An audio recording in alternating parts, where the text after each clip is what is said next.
Fire Force.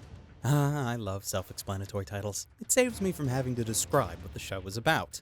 There is fire and a force that stops it. Pretty self-explanatory. Sure, it's a bit more complicated than that, but we'll come back to it. This video is brought to you by Crunchyroll. Visit the link in the description for a free 14-day trial of their premium service so you can keep up to date on the latest episodes of Fire Force if after today you find that the show suits your fancy. This video is also brought to you by viewers like you via our Patreon campaign. For those of you who support Glass Reflection in this manner, thank you. Fire Force is an adaptation of the manga of the same name by Atsushi Okubo, who, after spending 10 years writing Soul Eater, decided to switch gears and focus on one of the greatest elements known to man. Fire. This time, rather than a group of kids who team up to fight witches and the like, we instead have a group of kids who team up to literally fight fire with fire. Fire is, of course, the world's greatest solution. There are very few problems that fire cannot solve. Paper jam in the printer? Light that paper on fire. No more paper jam. Are you currently on fire? Add more fire. It'll eventually grow, use up all of the local oxygen, and snuff itself out. Problem solved. Of course, with this being an action shonen, that's not the route they take. In the world of Fire Force, a new phenomenon makes random citizens occasionally burst into flame, becoming demon-like beings called Infernals, and it's up to the new specialized fire defense companies to rush in and defeat the threat in a timely but humane way. So humane, in fact, that they bring along a priestess to pray for the souls of the recently inflamed.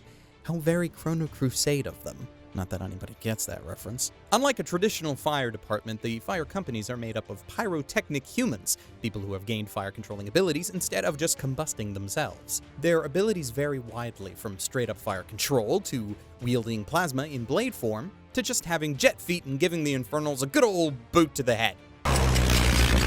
And they all have their unique personality traits that set them apart. One whose switch between Sun and Dere is on a hair trigger, a protagonist who smiles with shark teeth when he's nervous, and oh my god. Why is this guy called Arthur, and why does he call his plasma blade Excalibur? Okubo, you did the King Arthur reference last time with one of the most annoying anime characters in existence. Just go ahead and write for the Fate franchise already. Jeez. So, the overall goal of the series is for us to watch the cool fire-centric powers of the protagonists, the Infernals, and the other villains who will inevitably be introduced as the Infernals probably get moved to canon fodder status. We also get to try and piece together the show's great mystery of where the Infernals come from, what happened in our protagonists' past, and what conspiracy ties it all together. It's also cool that our protagonist is called Shinra, so I can make FF7 references and not sound out of place.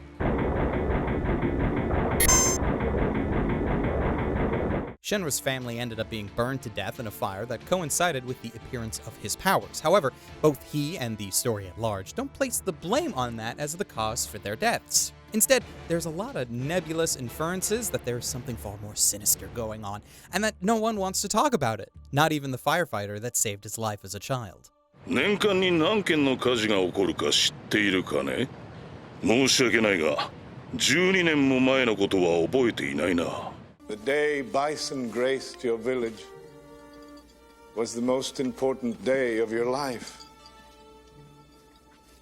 But for me, it was Tuesday.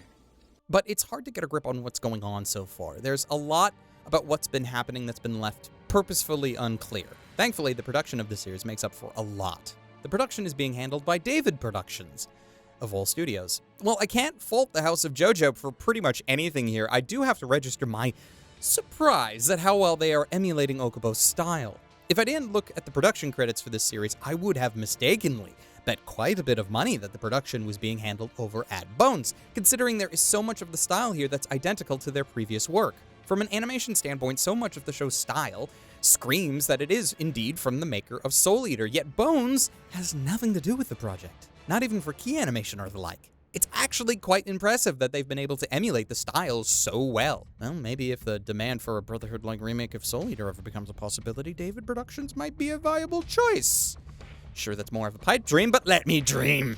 Back to Fire Force, though. What's probably going to happen is I'm going to drop the series until it gets more episodes under its belt. And I know that when I say the word drop, people take it as a negative against the series, but you really shouldn't. The reason why I would hold off until there's a decent amount of episodes is because the overall story is what I'm finding interest in. The cast is so large here that we haven't had enough time to get to know them and attach ourselves to them. I have no doubt that I will eventually find Arthur endearing, but at the moment I can't stand him being on screen. Calling, once again, in a comparison to Soul Eater, I had this same problem with Black Star. I loved him eventually, but couldn't care less about him at the get-go. So the show is still trying to balance so many plates at once right now. It's gearing up its overall plot, introducing major and minor antagonists, while also trying to give its rather large main cast time to breathe. And there just hasn't been enough time for that. I suppose that the show isn't utilizing its time as well as it could yet. We have rather large action set pieces that one could argue are a bit overkill for this particular part of the story. But both that and the gratuitous fan service are things that we unfortunately would be stupid to expect them to skip over.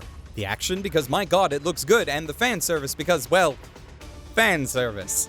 You think they're gonna skip over what probably brings them in a crap ton of fan interest and sells them a lot of merchandise? I don't think so. Speaking of skipping over things, though, while I haven't talked about the OP or EDs lately in any first reactions, the ED for Fire Force is great. That's all I really wanted to say. I've had it on loop for a while, so don't skip that shit. But in summary, I really do like this show, but considering it's probably going to have a significant episode length by the time they decide to cut the anime off, I don't think that that's not going to probably happen. It could. It happened before. I don't think that it's had enough time just yet to fully get up to speed. The action is superb, the production is top-notch, and the story is coming from one of my favorite shonen mangaka. So while I will highly recommend the series to people, I can also calmly say that I'll probably put it on hold until next season or so, just to let it build up some steam.